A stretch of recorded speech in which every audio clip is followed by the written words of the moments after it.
한미 두 나라가 북한의 급변 사태를 포함해서 북한 정세에 대한 협의를 강화하기로 했습니다. 중국까지 참여하는 다자 협의체도 검토하기로 했습니다. 워싱턴에서 왕선택 특파원이 전해왔습니다. 워싱턴을 방문 중인 윤병세 외교부 장관은 존 케리 국무장관 등 고위 관리들과 의회 지도자, 학계 인사 등 한반도 문제 전문가들을 두루 면담했습니다. 워싱턴 일정을 마친 뒤 특파원 간담회에 나온 윤 장관은 북한 문제와 함께 일본의 우경화 행보에 대한 우리 정부의 우려감을 설명했다고 밝혔습니다.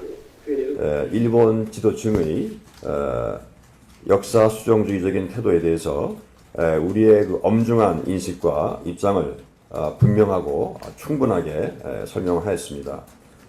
윤 장관 설명에 대해 미국의 여론 주도층은 우리 정부 입장에 상당한 공감대를 표명한 것으로 알려졌습니다.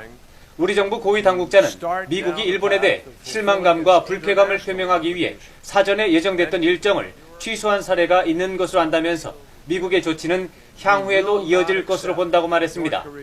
이 당국자는 또 일본의 진정성 있는 태도가 없을 경우 한일 간 냉각기가 상당 기간 지속되는 것이 불가피하다고 밝혔습니다.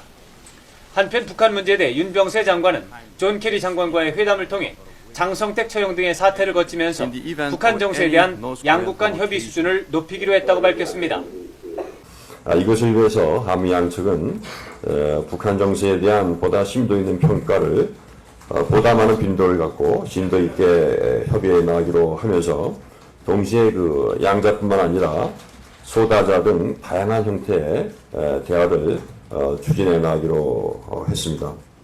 이와 관련해 정부 고위 당국자는 협의체 참가국과 관련해 중국 등 육자회담 참가국이 포함될 수 있다고 설명했습니다.